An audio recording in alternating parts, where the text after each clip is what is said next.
Lipat apartment, pahakot pa sa kanya. Yung, thank you sir. Aba, mukhang malaki kikitain ni Jairus ngayon ah.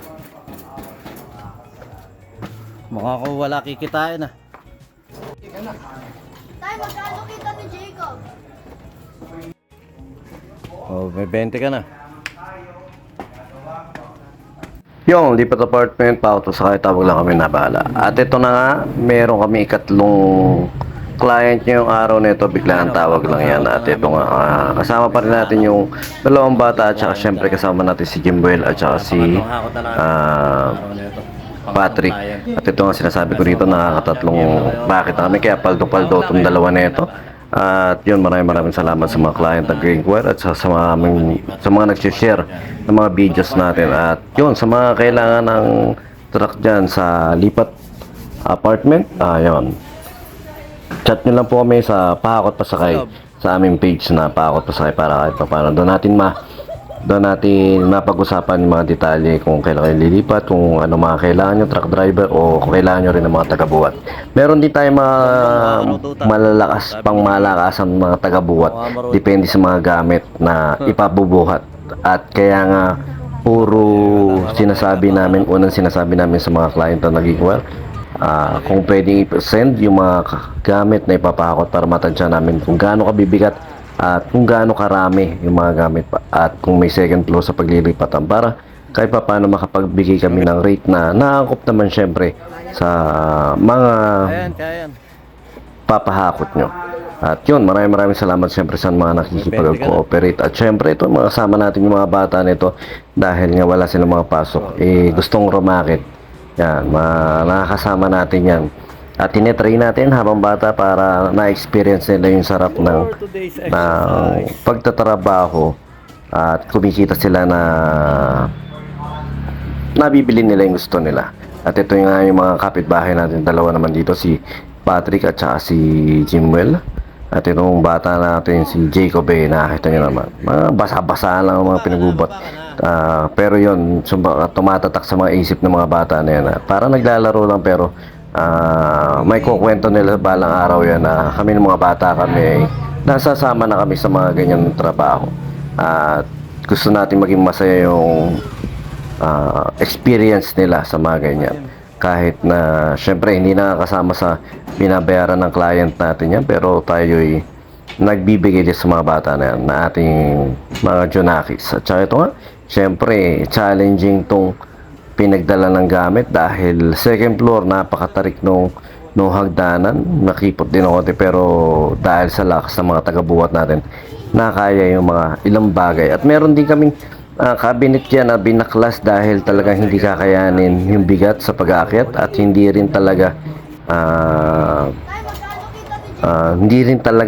pwede na iakyat dahil nga konting galaw lang doon nababaklas-baklas. Mamaya makikita nyo sa dulo ko nung cabinet yun.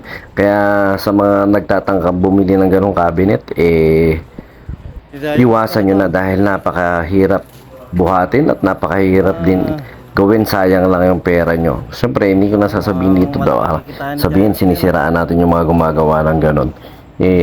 Pag-isipan nyo na lang kasi talagang bukod sa mahirap siyang buhatin, madali siyang masira. Yung mga kahoy na bawal mabasa, madaling mapunit-punit. Basta makikita nyo yan sa Bandalulo. At ayun, maraming salamat muli sa lahat na nagda-like sa Pahakot Pasakay at sa Video Lights and Sounds. Maraming salamat muli sa pagtangkilik sa Pahakot Pasakay. At saka syempre shoutout sa mga nagpo-post sa Facebook yan o nagagalit pag may mga nakikitang post ang mga pahakot o mga movers service. Kumbaga, ano lang namin yan, pagpasensya nyo na dahil syempre doon din kami nakakakuha ng mga client. Kaya sa mga mainitin ng ulo na mga tenant dyan, yung mga naghanap ng apartment na mga naka-anonymous, yun, basta ingat lang din po kayo lagi at nawa huwag kayong ma-high blood. At yun lang, sumayin nyo kapay pa. Peace with you, God bless. Bakit ang tanda mo na hindi mo pakain? Oh, yun na. Ito na isa, oy. Oy.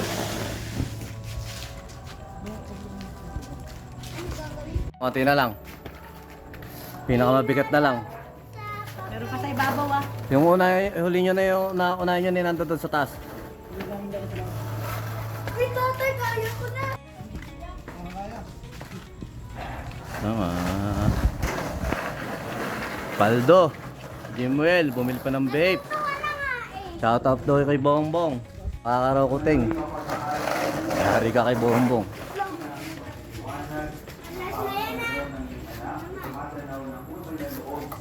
Ano, yan kailangan to dinidisassemble ba tawag doon? Basta ganyan. Kasi medyo bukod sa mabigat at saka second floor yung pagdadalan.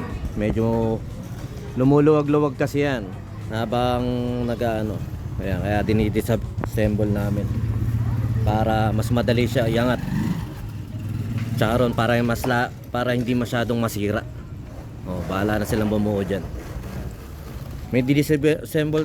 Kasama ka ba namin? Iyan nyo na sa kwarto ah.